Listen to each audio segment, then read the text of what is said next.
Yo guys, what's up? It's your boy Snoop Little back for another video. Welcome to the Who Cares podcast.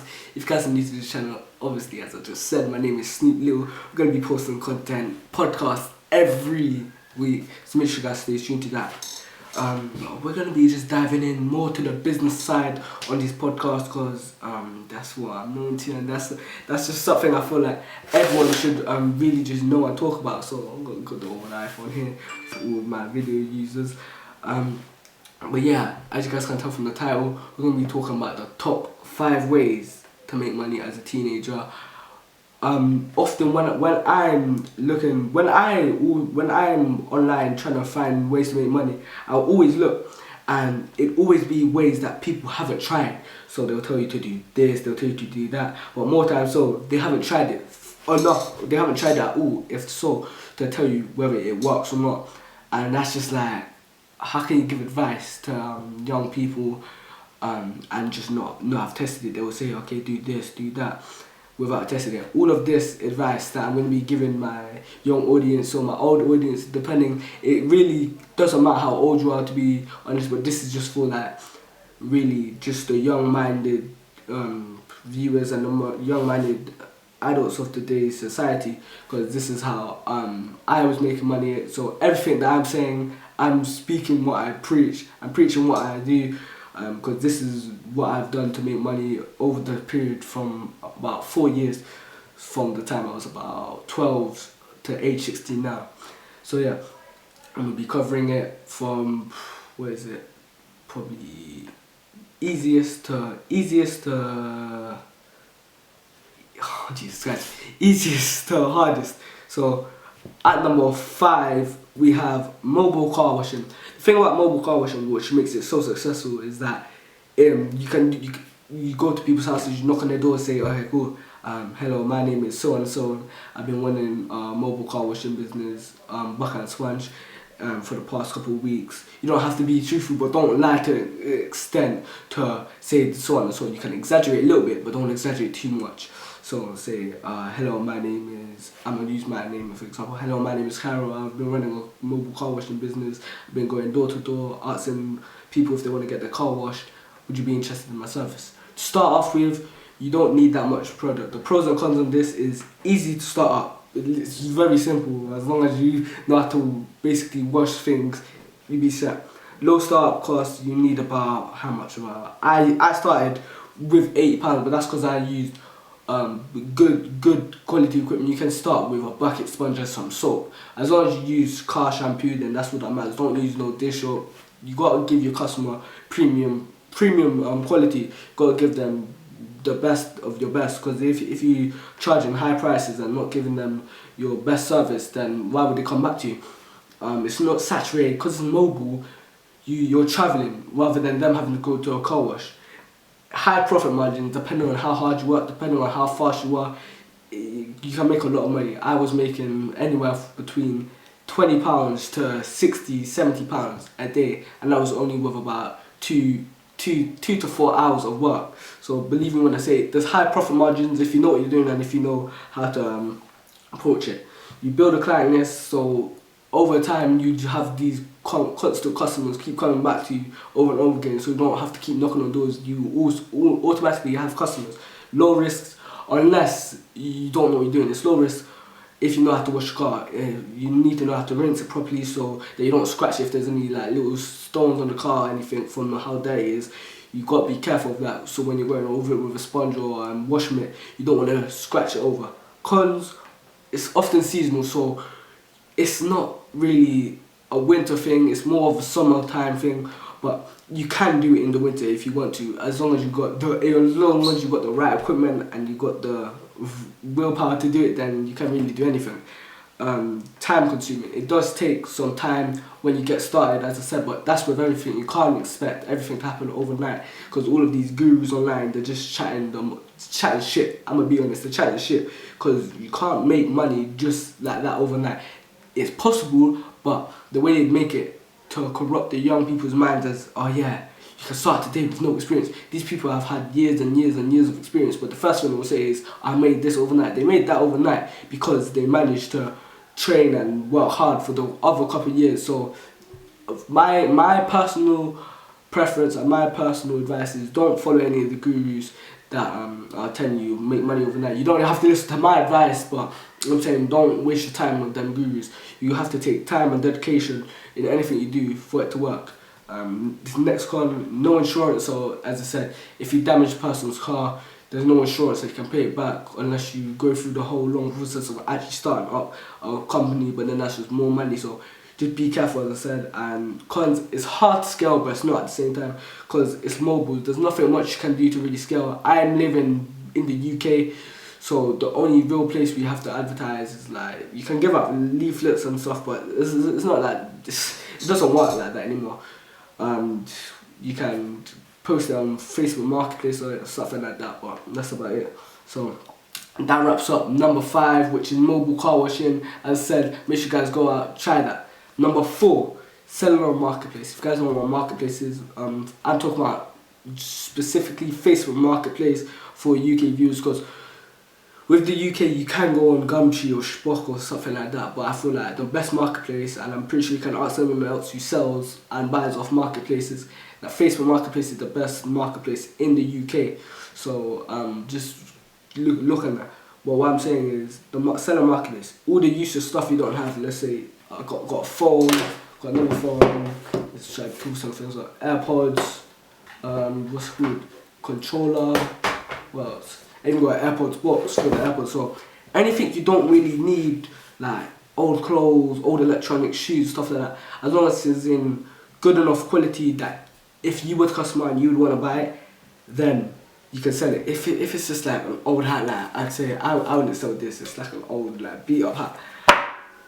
If you yourself wouldn't buy it, why would anyone else buy it? You got to think of it like that, because you're providing a product for a customer that wants to be satisfied, and if you can't satisfy your customer, then there's no point. So the pros and cons of selling on marketplace. The pros: low startup costs, low to literally nothing. As long as you got a couple of things, because everyone has some stuff in the house that they don't need, stuff in the house that they don't use.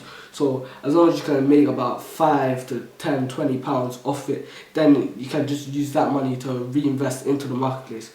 You get rid of clutter, you just get rid of stuff you don't need, because when you have a clear room or when you have a clear house, you make sure you have a clear mindset, which means you just more prone to doing stuff that you wouldn't normally do, not in the sense of when you say, I want to do homework, I want to do work, or I want to start a business.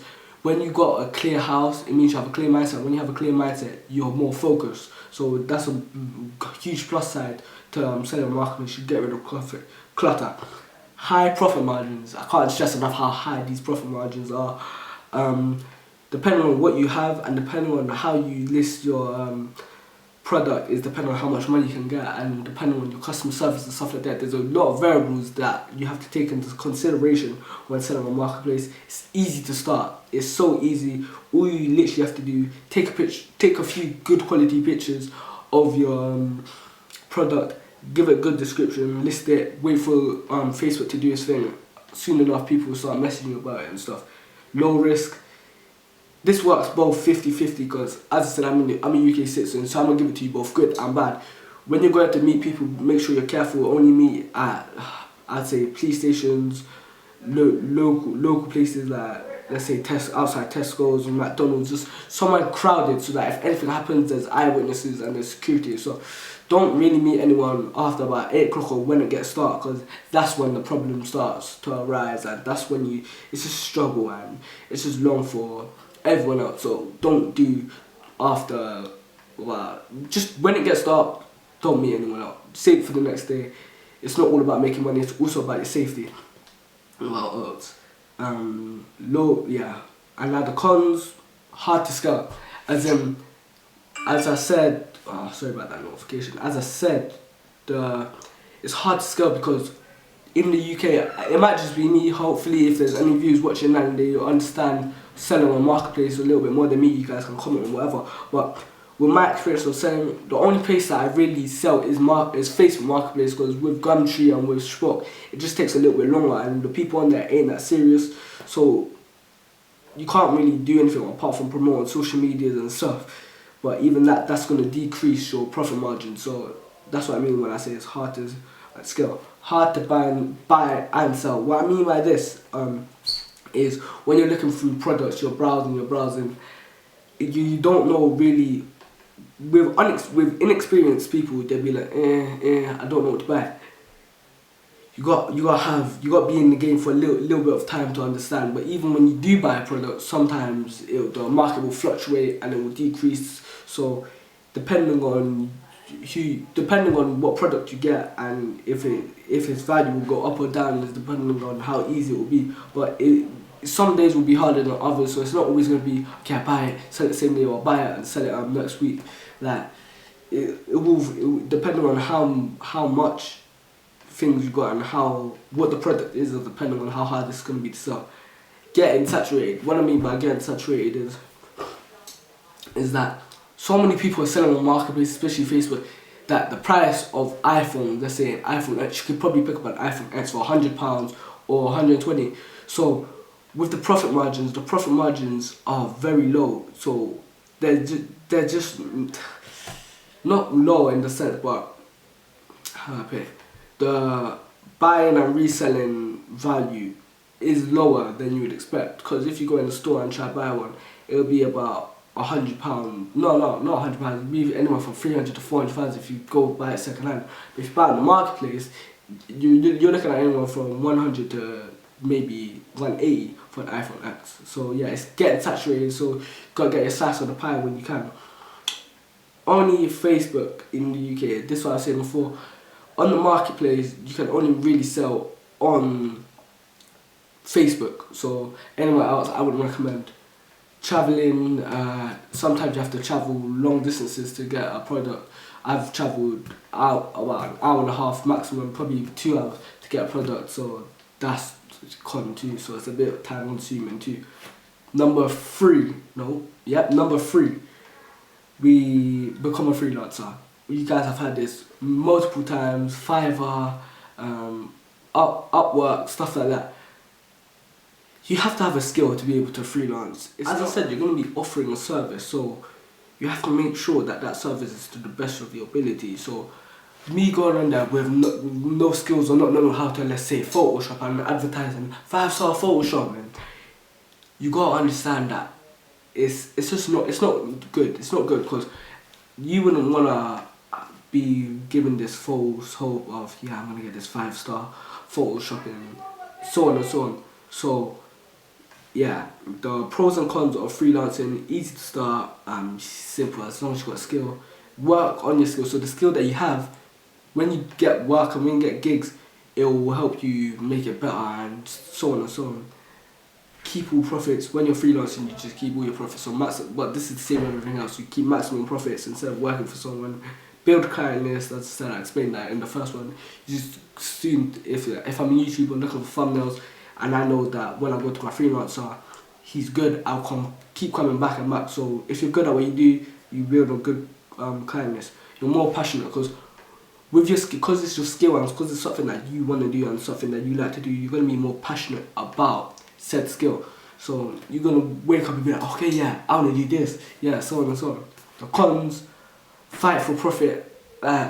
It's hard because depending on your skill has to be unique, because depending on what you're selling is depending on how saturated it's going to be and how hard it is to get your first client. But as soon as you get your first client, it's simple. And getting clients, I literally just covered it.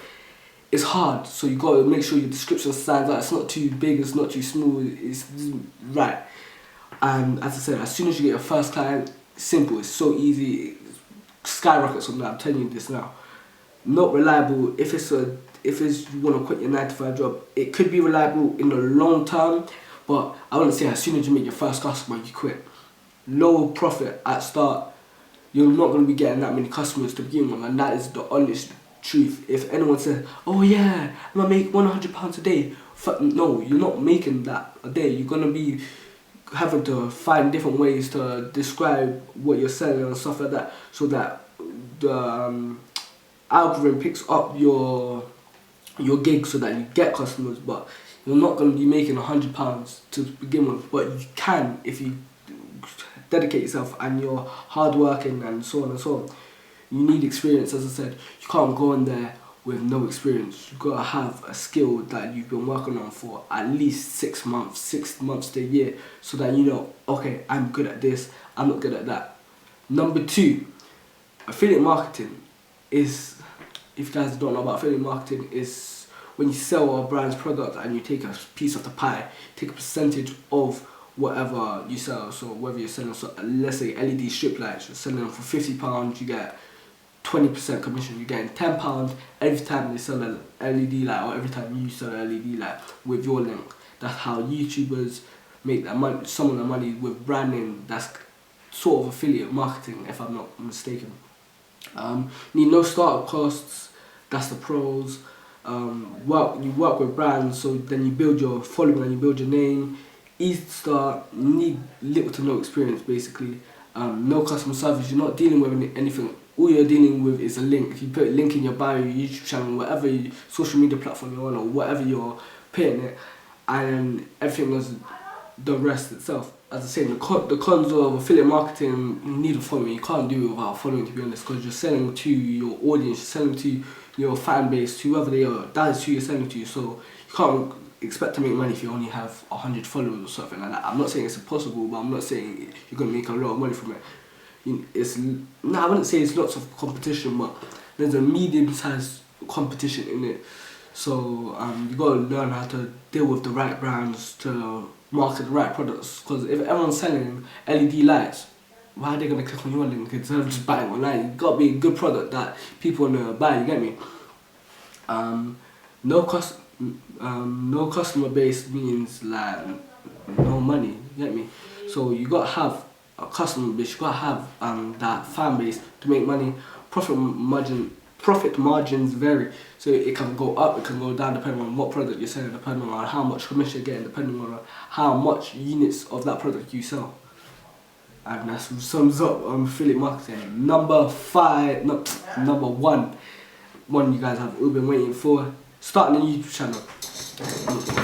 So starting a YouTube channel is pretty simple, because as I'm saying, as long as you're hard working, dedicated, and you're dedicated to whatever channel you're going to make, then no matter what, it will succeed. But this is the same with business and life altogether. As long as you're dedicated to it, you will succeed.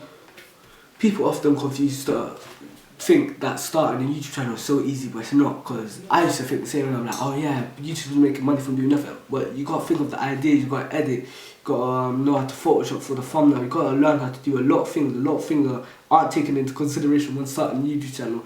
But you stay consistent, you upload 2 to 3 times a week, maybe even once a week. As long as your content is unique, it's funny, it stands out, you will skyrocket through subscribers, and before you know it, you'll be monetized.